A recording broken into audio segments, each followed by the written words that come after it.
Hello everyone, मैं हूं सपना और आप सभी को वेलकम है हमारे यूट्यूब चैनल ड्रीम टेट पर। आज की वीडियो में हम डिस्कस करेंगे स्टोइकियोमेट्रिक कोएफिशिएंट और उस स्टोइकियोमेट्रिक कोएफिशिएंट से किस टाइप का क्वेश्चन आता है और हम कैसे उसे सॉल्व करेंगे, ये सब हम आज डिस्कस करेंगे। Before going to discuss the topic, आपको पता होना चाहिए स्टोइकियोमेट्रिक कोएफिशिएंट पढ़ने से पहले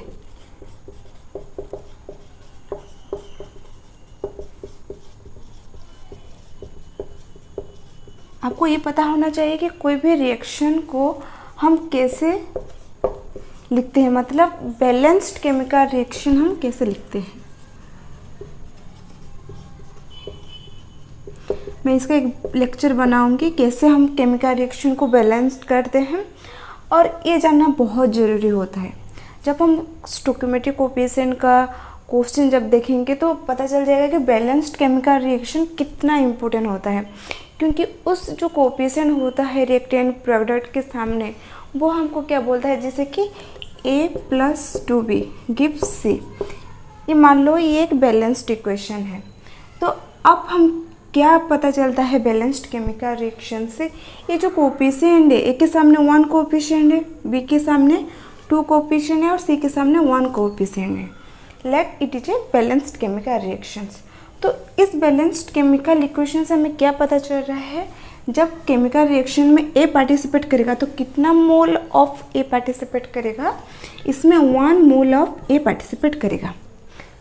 ठीक उसी तरह बी कितना मोल पार्टिसिपेट कर रहा है, 2 मोल्स ऑफ बी पार्टिसिपेट कर रहा है, और कितना प्रोडक्ट निकल रहा है, 1 मोल ऑफ प्रोडक्ट निकल रहा है। तो अगर हमें मोल पता चल गया तो हम क्या करेंगे, क्वेश्चन को इजीली अटेंड कर सकते हैं। पूछता है क्वेश्चन में स्टोइकियोमेट्रिक कोएफिशिएंट से किस टाइप का क्वेश्चन आता है, आइदर पूछता है कितना मोल्स ऑफ प्रोडक्ट निकल रहा है, कितना मोल्स ऑफ रिएक्टेंट यूज हो रहा है, कितना ग्राम ऑफ कितना मास ऑफ ग्राम प्रोड्यूस हो रहा है, इस टाइप का क्वेश्चन आता है। वॉल्यूम के टर्म में दे देता है। तो ये सब आपको पता होना चाहिए। और एक चीज़ पता होना चाहिए, हम नंबर ऑफ मोल्स कैसे निकालते हैं। ये हमने ऑलरेडी बहुत बार डिस्कस कर चुके हैं। नंबर ऑफ मोल्स, हम n का वैल्यू कैसे निकालते हैं, जो भी गिवन मास होता है उसे हम क्या करते हैं, मोलर मास से डिवाइड करते हैं, तो हमको क्या मिल जाता है, नंबर ऑफ मोल्स मिल जाता है। और कौन कौन सा इसका फार्मूला होता है, जो भी वॉल्यूम के टर्म में given volume divided by molar volume. Molar volume क्या आता है, 22.4 लीटर आता है। ये सब हम ऐसे करके इस फार्मूला पुट करके हम नंबर ऑफ मोल्स निकाल लेते हैं। और क्या होता है, और इसमें बहुत ही बेसिक चीज़ की ज़रूरत होती है, जब हमने ऑलरेडी पढ़ चुके हैं। तो पहले हम क्या करेंगे, इसका क्वेश्चन अटेंड करेंगे, किस टाइप का क्वेश्चन आया है ये सब हम डिस्कस करेंगे। तो मैं क्वेश्चन लिख लेती हूँ। क्वेश्चन क्या है, calculate the number of moles of nitrogen required to produce 15.6 moles of ammonia है बाय रिएक्टिंग विथ हाइड्रोजन। जब हम क्या करेंगे, कितना मोल्स ऑफ एमोनिया फॉर्म होगा जब हम 15.6 मोल्स ऑफ एमोनिया फॉर्म करेंगे, किसके साथ रिएक्ट करके, नाइट्रोजन एंड हाइड्रोजन जब रिएक्ट करेंगे तो एमोनिया फॉर्म होता है। अगर 15.6 मोल्स ऑफ एमोनिया प्रोड्यूस हो रहा है तो कितना मोल्स ऑफ नाइट्रोजन इसमें यूज हो रहा है, ये क्वेश्चन में पूछा है। तो पहले हम क्या करेंगे, इक्वेशन लिख लेते हैं।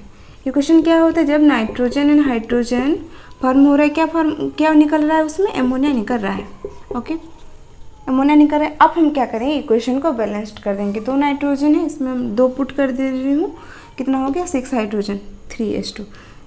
जब क्या होता है, एक नाइट्रोजन 3 हाइड्रोजन मॉलिक्यूल्स जब रिएक्ट करता है 2 मॉलिक्यूल्स ऑफ एमोनिया फॉर्म होता है। ये बैलेंस्ड केमिकल रिएक्शन हो गया। अब हमें क्या पूछा है, number of moles of nitrogen पूछा है। देखो, जब भी कोई क्वेश्चन आता है स्टोइकियोमेट्रिक कोएफिशिएंट से, किसके बारे में पूछ रहा है, number of moles of nitrogen के बारे में पूछ रहा है। तो आप थोड़ा सा माइंड में ध्यान देना, जब भी हम पुट करेंगे तो पहले नाइट्रोजन को इस राइट साइड में रखेंगे। ओके, जो भी पूछा है उसको हम राइट साइड में रखेंगे, और जो हमें मिला है वो हम लेफ्ट साइड में रखेंगे। इसका मतलब क्या हो रहा है, 2 मोल्स ऑफ एमोनिया। देखो, जब 1 mole of nitrogen 3 moles of hydrogen से रिएक्ट करके 2 मोल्स ऑफ एमोनिया दे रहा है, ये हमें पता चल गया बैलेंस्ड केमिकल इक्वेशन से। अब हम क्या करेंगे, इसको राइट साइड में रखेंगे और इसको लेफ्ट साइड में लिखेंगे। इसे करके आप माइंड में इमेजिन कर सकते हो। तो मैं बोल रही हूँ 2 मोल्स ऑफ एमोनिया कैसे फॉर्म हो रहा है, 1 मोल ऑफ नाइट्रोजन से। जब 1 मोल ऑफ नाइट्रोजन रिएक्ट करेगा तो कितना मोल्स ऑफ एमोनिया फॉर्म होगा, 2 मोल्स ऑफ एमोनिया फॉर्म होगा। तो 1 मोल्स ऑफ नाइट्रोजन तैयार होने में कितना मोल्स ऑफ नाइट्रोजन रिक्वायर्ड होगा, 1/2 मोल्स ऑफ नाइट्रोजन उसमें यूज होगा। क्वेश्चन में पूछा है 15.6 मोल्स ऑफ एमोनिया फॉर्म हो रहा है, तो कितना मोल्स ऑफ नाइट्रोजन यूज हो रहा है। तो हम पुट कर देंगे 15.6 मोल्स ऑफ एमोनिया फॉर्म होने में कितना हमको नाइट्रोजन चाहिए। पुट कर दो इसे, 7.8 मोल्स ऑफ एमोनिया नाइट्रोजन चाहिए हमको। उसका आंसर क्या मिलेगा, 7.8 मोल्स ऑफ नाइट्रोजन रिक्वायर्ड होगा जब 15.6 मोल्स ऑफ एमोनिया फॉर्म होगा। तो चलिए नेक्स्ट क्वेश्चन करते हैं। When steam is passed over red hot iron of 18 moles completely converted into Fe3O4, calculate the moles of hydrogen gas produced। जब हम क्या करेंगे, आयरन में स्टीम जब पास्ट हो रहा है, दैट मीन्स जब आयरन वाटर से रिएक्ट कर रहा है तो Fe3O4 निकल रहा है, तो कितना मोल्स ऑफ हाइड्रोजन गैस उसमें प्रोड्यूस होगा। तो पहले हम क्या करेंगे, रिएक्शन ले लेते हैं। क्वेश्चन में दिया है आयरन यूज हो रहा है प्लस स्टीम का मतलब वाटर होता है। ओके, जब हम वाटर है ना आयरन को रिएक्ट कर रहे हैं तो क्या क्या निकल रहा है, उसमें Fe3O4 निकल रहा है, आयरन ऑक्साइड निकल रहा है और उसके साथ हाइड्रोजन निकल रहा है। तो क्वेश्चन ने पूछा है जब हम क्या करेंगे 18 मोल्स ऑफ आयरन कितना होगा, 18 मोल्स ऑफ आयरन होगा, जब वाटर के साथ रिएक्ट करेगा तो कितना मोल्स ऑफ हाइड्रोजन निकलेगा, क्वेश्चन में पूछा है। तो पहले हम क्या करेंगे, इक्वेशन को बैलेंस्ड कर लेते हैं। 3 आयरन है तो इसमें हम 3 पुट कर रही हूँ, 4 ऑक्सीजन है, दैट मीन्स इसमें 4 आ जाएगा। ओके, 4H2 हाइड्रोजन कितने, 8 हाइड्रोजन हुआ, इसमें 2 हाइड्रोजन, दैट मीन्स 4H2। देखो इक्वेशन बैलेंस्ड है, यानी आयरन 3 है, इसमें भी 3 है, ऑक्सीजन 4 है, हाइड्रोजन 8 है, हाइड्रोजन है। तो ये हमें पता चल, ये मिल गया हमको बैलेंस्ड केमिकल इक्वेशन। अब इस बैलेंस्ड केमिकल इक्वेशन से हमें क्या पता चल रहा है, जब 3 मोल्स ऑफ आयरन रिएक्ट कर रहा है तो कितना मोल्स ऑफ हाइड्रोजन निकल रहा है, 4 मोल्स ऑफ हाइड्रोजन निकल रहा है। हमें क्वेश्चन में पूछा है कितना मोल्स ऑफ हाइड्रोजन पूछ रहा है। ओके, तो इसके बारे में मैं नहीं लिख रही हूँ। जब 3 moles and 4 moles of water react करेगा तो कितना मोल्स ऑफ Fe3O4 निकलेगा, 1 मोल्स ऑफ Fe3O4 निकलेगा, उसके साथ 4 मोल्स ऑफ हाइड्रोजन गैस निकलेगा। ओके, सिर्फ हमें चाहिए कितना मोल्स ऑफ हाइड्रोजन पूछ रहा है। ओके, 3 मोल्स ऑफ आयरन से कितना मोल्स ऑफ हाइड्रोजन निकल रहा है, 4 मोल्स ऑफ हाइड्रोजन निकल रहा है। ओके, हमें पता चल गया। जब हम 18 मोल्स लेंगे तो क्या होगा, पहले निकल लेते हैं 1 मोल्स ऑफ आयरन से कितना निकलेगा, 4/3 मोल्स ऑफ हाइड्रोजन निकलेगा। 18 मोल्स से 4/3 इंटू 18, 24 मोल्स ऑफ हाइड्रोजन इसमें बाहर निकलेगा। जब 18 मोल्स कंप्लीटली रिएक्ट करेगा वाटर के साथ तो कितना मोल्स ऑफ हाइड्रोजन उसमें उसके साथ निकलेगा, 24 moles of hydrogen react product के टर्म में आ जाएगा। इस टाइप का क्वेश्चन आता है स्टोइकियोमेट्रिक कोएफिशिएंट से, मतलब आइदर मोल्स के टर्म में पूछता है, मास के टर्म में पूछता है और वॉल्यूम के टर्म में पूछता है। तो चलिए एक मास वाला क्वेश्चन करते हैं। Calculate the mass of calcium oxide in carbon dioxide formed by heating 10 gram of calcium carbonate. जब हम कैल्शियम कार्बोनेट को हीट करेंगे, 10 ग्राम ऑफ कैल्शियम कार्बोनेट को हीट करेंगे तो कितना मास ऑफ कैल्शियम ऑक्साइड निकलेगा एंड कितना mass of carbon dioxide form होगा। तो पहले हम क्या करेंगे, बैलेंस्ड केमिकल इक्वेशन लिख लेते हैं। कैल्शियम कार्बोनेट, जब हम कैल्शियम कार्बोनेट को हीट करते हैं तो क्या क्या निकलता है, कैल्शियम ऑक्साइड निकलता है एंड उसके साथ कार्बन डाइऑक्साइड निकलता है। ओके, अब हम चेक करेंगे इक्वेशन बैलेंस्ड है या नहीं। देखो एक कैल्शियम है, इसमें भी कैल्शियम है, एक कार्बन है, 3 ऑक्सीजन है, 2 + 1 3 ऑक्सीजन है। That means this is a balanced chemical equation. इस बैलेंस्ड केमिकल इक्वेशन से हमें क्या पता चल रहा है, जब 1 मोल ऑफ कैल्शियम कार्बोनेट ले रहे हैं तो कितना मोल्स ऑफ कैल्शियम ऑक्साइड निकल रहा है, 1 मोल ऑफ कैल्शियम ऑक्साइड निकल रहा है। और कितना mole of carbon dioxide gas निकल रहा है, 1 mole of carbon dioxide gas निकल रहा है। क्वेश्चन में क्या पूछा है, ग्राम में पूछा है, दैट मीन्स मास के टर्म में पूछा है। तो पहले हम क्या करेंगे, जब हम 10 ग्राम ऑफ कैल्शियम कार्बोनेट ले रहे हैं तो उसका कितना मोल्स ले रहे हैं, दैट गिवन मास हो गया 10 ग्राम। ओके, कैल्शियम कार्बोनेट का हम क्या करेंगे, मोलर मास निकाल लेंगे। जब डिवाइड कर देंगे तो हमको क्या मिल जाएगा, नंबर ऑफ मोल्स मिल जाएगा। कैल्शियम का क्या होता है, 40 होता है, कार्बन का 12, ऑक्सीजन का 16, 3 ऑक्सीजन है तो कितना आ जाएगा, 48 आ जाएगा। सॉल्व कर लेते हैं, 100, this is the molar mass of calcium, कितना है 100 gram, this is the molar mass of calcium carbonate. अब हम क्या करेंगे, नंबर ऑफ मोल्स निकाल लेते हैं। ओके, हमें मोल्स पता चल गया। जब हम 1 मोल लेते हैं, 1 mole of calcium oxide and carbon dioxide form हो रहा है, तो जितना मोल ऑफ कैल्शियम कार्बोनेट होगा 10 ग्राम में, उतने मोल्स ऑफ क्या निकलेगा, कैल्शियम ऑक्साइड भी निकलेगा और उसके साथ उतने ही मोल्स ऑफ कार्बन डाइऑक्साइड मिलेगा, क्योंकि कोएफिशिएंट सभी के सेम है। हम इसमें जितने भी मोल्स लेंगे, दैट मीन्स इसमें हम 2 मोल लेंगे तो कितना moles of carbon calcium oxide मिलेगा, 2 मोल्स ऑफ कैल्शियम ऑक्साइड मिलेगा और 2 मोल्स ऑफ कार्बन डाइऑक्साइड मिलेगा। अगर हम 3 मोल्स ऑफ कैल्शियम कार्बोनेट लेंगे तो 3 moles of calcium oxide and 3 moles of carbon dioxide निकलेगा। तो जब जितना मोल्स आ जाएगा उसका भी आंसर हो जाएगा। समझ में आ रहा है? तो अब हम क्या करेंगे, नंबर ऑफ मोल्स लिख लेते हैं। गिवन मास क्या है 10 ग्राम, मोलर मास क्या निकलेगा 100 ग्राम। तो क्या हो जाएगा इसका 1/10 0.1 मोल्स। दैट मीन्स जब 10 ग्राम ऑफ कैल्शियम कार्बोनेट हम ले रहे हैं तो उसका कितना मोल्स आ रहा है, 0.1 मोल्स आ रहा है। जब 0.1 मोल्स ऑफ कैल्शियम कार्बोनेट लेंगे तो कितना मोल्स ऑफ कैल्शियम ऑक्साइड मिलेगा, obviously 0.1 moles of calcium oxide मिलेगा। कितने मोल्स ऑफ कार्बन डाइऑक्साइड मिलेगा, 0.1 मोल्स ऑफ कैल्शियम ऑक्साइड मिलेगा।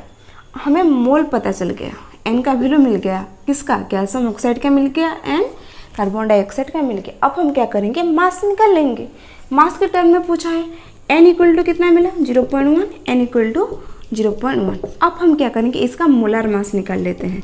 मोलर मास कितना आ जाएगा, कैल्शियम का 40, ऑक्सीजन का 16, कितना आ जाएगा, ये हो गया 56। This is the molar mass of calcium oxide. इसका निकाल लेते हैं, एम इक्वल टू 12 प्लस 32, कितना आ जाएगा 44 gram. This is the molar mass of क्या है, कार्बन डाइऑक्साइड। अब हम क्या करेंगे, गिवन मास गिवन मास मांगा है। गिवन मास हम कैसे पता, एन का वैल्यू कैसे मिलता है, small M by capital M, given mass divided by molar मास।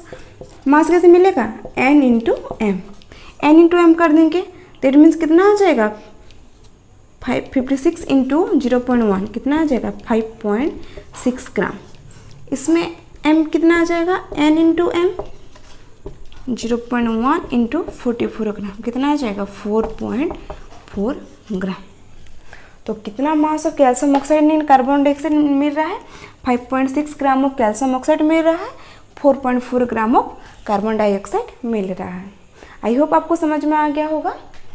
तो जितना मोल्स इसमें क्या, इस क्वेश्चन में क्या है, जितना मोल्स ऑफ कैल्शियम कार्बोनेट लेंगे उतना मोल्स ऑफ कैल्शियम ऑक्साइड उसमें निकलेगा and 1 moles of carbon dioxide उसमें मिलेगा। ओके, तो इसका कितना मोल्स आ गया 0.1, तो इन दोनों का भी 0.1 हो गया। अब n का वैल्यू मिल गया, हम इजीली गिवन मास निकाल लेंगे। ओके, तो चलिए नेक्स्ट क्वेश्चन करते हैं। What mass of calcium oxide will be obtain by heating 2 moles of calcium carbonate. जब कैल्शियम कार्बोनेट को हम हीट करेंगे, ओके, क्या क्या निकलेगा इसमें, कैल्शियम ऑक्साइड मिलेगा एंड कार्बन डाइऑक्साइड गैस मिलेगा।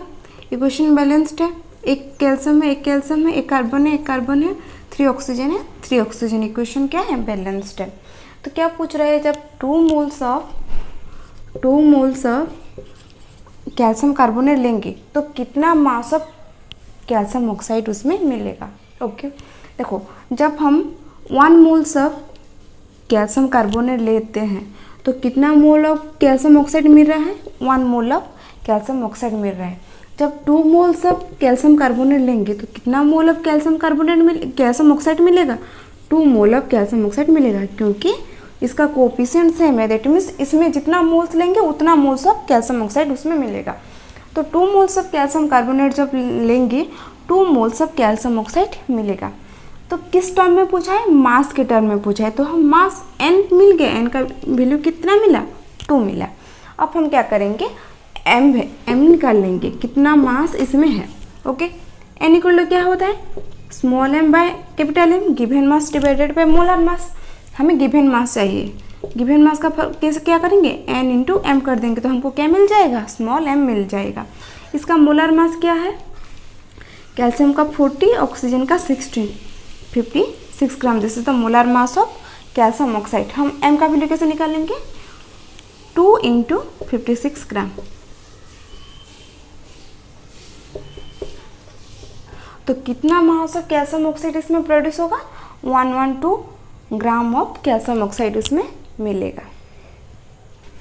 तो चलिए नेक्स्ट क्वेश्चन करते हैं, और ये आज के सेशन का लास्ट क्वेश्चन है। तो जितना आप क्वेश्चन प्रैक्टिस करोगे उतना ज़्यादा ही आपका कॉन्सेप्ट क्लियर होता जाएगा। तो आप क्या करना, जो जितना भी बुक मिलेगा, जो भी क्वेश्चन मिलेगा, आप स्टोक्योमेट्रिक कोएफिशिएंट से सब कलेक्ट करना और क्वेश्चन ट्राई करते देखना हो रहा है या नहीं हो रहा है। और कुछ भी डाउट हो तो आप कमेंट सेक्शन में पूछ सकते हो, या आप क्वेश्चन को मुझे भेज सकते हो, मैं उसे सॉल्व करके नेक्स्ट वीडियो में अपलोड करूँगी। What volume of hydrochloric acid formed when 10 liter of hydrogen gas is react with 10 liter of chlorine gas at constant temperature and pressure? कितना वॉल्यूम, इसमें वॉल्यूम के टर्म में पूछा है, कितना वॉल्यूम ऑफ HCl फॉर्म होगा जब हम क्या करेंगे, 10 litre of hydrogen and 10 litre of chlorine को गैस को रिएक्ट करेंगे। तो पहले हम क्या करेंगे, इक्वेशन बैलेंस कर लेते हैं, लिख लेते हैं H2 + Cl2। उसमें क्या निकल रहा है, हाइड्रोक्लोरिक एसिड मिलेगा। तो बैलेंस्ड हो गया, देखो 2 हाइड्रोजन है, 2 हाइड्रोजन है, 2 क्लोरीन है, 2 क्लोरीन है। ओके, ये बैलेंस्ड केमिकल इक्वेशन है। जब 1 मोल ऑफ हाइड्रोजन ले रहे हैं, क्या करें, जब 1 mole of hydrogen and 1 mole of chlorine gas ले रहे हैं, तो कितना मोल्स ऑफ हाइड्रोक्लोरिक एसिड निकल रहा है, 2 मोल्स ऑफ हाइड्रोक्लोरिक एसिड निकल रहा है। बैलेंस्ड केमिकल इक्वेशन से पता चल गया। हमें किस टर्म में पूछा है, वॉल्यूम के टर्म में पूछा है। 10 लीटर दिया है, 10 लीटर ऑफ हाइड्रोजन गैस जब रिएक्ट करेगा, कितने मोल्स, कितने लीटर वॉल्यूम, कितने litres of hydrochloric acid form होगा। देखो 1 मोल मतलब 22.4 लीटर होता है। ओके, जब 22.4 लीटर्स ऑफ हाइड्रोजन लेंगे तो इसमें भी कितना आ जाएगा, 22.4 लीटर्स ऑफ क्लोरीन होगा। जब ये दोनों रिएक्ट करेंगे तो कितना moles of hydrochloric acid form होगा, 2 इंटू 22.4 लीटर्स ऑफ इससे निकलेगा। समझ में आ रहा है। देखो, अगर हम सभी को मोल्स में रखेंगे तो सभी को मोल्स में रखेंगे, अगर किसी एक को लीटर में रखेंगे तो सभी को लीटर में रखेंगे, क्योंकि क्वेश्चन में क्या पूछा है, वॉल्यूम पूछा है। ओके, जब 1 मोल इक्वल टू 22.4 लीटर होता है, जब 22.4 लीटर ऑफ हाइड्रोजन ले रहे हैं और 22.4 लीटर ऑफ क्लोरीन गैस ले रहे हैं, तो कितना हाइड्रोक्लोरिक एसिड फॉर्म हो रहा है, 2 डबल हो रहा है। That means 2 into 22.4 litres of hydrochloric acid form हो रहा है। तब हम क्या करेंगे, 10 लीटर ऑफ 1 लीटर लेंगे तो कितना आ जाएगा, इसको भी हम 1 डिवाइड कर देते हैं। सभी को हम 1 लीटर ले रहे हैं, दैट मीन्स सभी को 22.4 लीटर से डिवाइड कर देंगे, तो कितना आ जाएगा, 22.4 लीटर्स, 2 लीटर्स। जब हम इसको 1 लीटर लेंगे, इसको 1 लीटर में डबल हो गया, 2 लीटर फॉर्म हो रहा है। जब हम क्या करेंगे, 10 लीटर लेंगे, 10 लीटर ऑफ हाइड्रोजन लेंगे तो कितना क्लोरीन लेना पड़ेगा, 10 लीटर लेना पड़ेगा। तो कितना प्रोडक्ट निकलेगा, डबल कर दो, 20 litres of hydrochloric acid form हो रहा है। इस क्वेश्चन से क्या पता चला, आपको बैलेंस्ड केमिकल इक्वेशन आना चाहिए। अगर बैलेंस्ड केमिकल इक्वेशन आ गया तो हमें क्या पता चल गया, मोल पता चल गया। तो हमने जो इतनी 4 बार डिस्कशन किया इसको, ये एक लाइन में हो जाता। क्यों, देखो जब 1 मोल ले रहे हैं तो डबल हो रहा है, जब 22.4 लीटर लेंगे तो ये भी डबल हो जाएगा, जब 10 लीटर लेंगे तो ये भी क्या होगा, डबल हो जाएगा। सिर्फ आपको पता होना चाहिए 1 मोल इक्वल टू 22.4 लीटर होता है। इसका एक हम सॉल्व भी कर सकते हैं। देखो n को कैसे निकालते हैं, given volume divided by molar volume.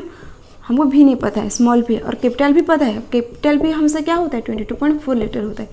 n का वैल्यू 1 दिया है, तो v इक्वल टू कितना होगा, small v equal to n into v, that means 1 into 22.4 litres. तो स्मॉल v कितना आ जाएगा, 22.4 लीटर। ओके, आई होप आपको समझ में आ गया होगा। आज हमने जितने भी क्वेश्चन सॉल्व किए हैं इस टाइप का ही क्वेश्चन आता है। पीजीटी टीजीटी में मोस्ट ऑफ द क्वेश्चन में इस टाइप का ही क्वेश्चन आता है।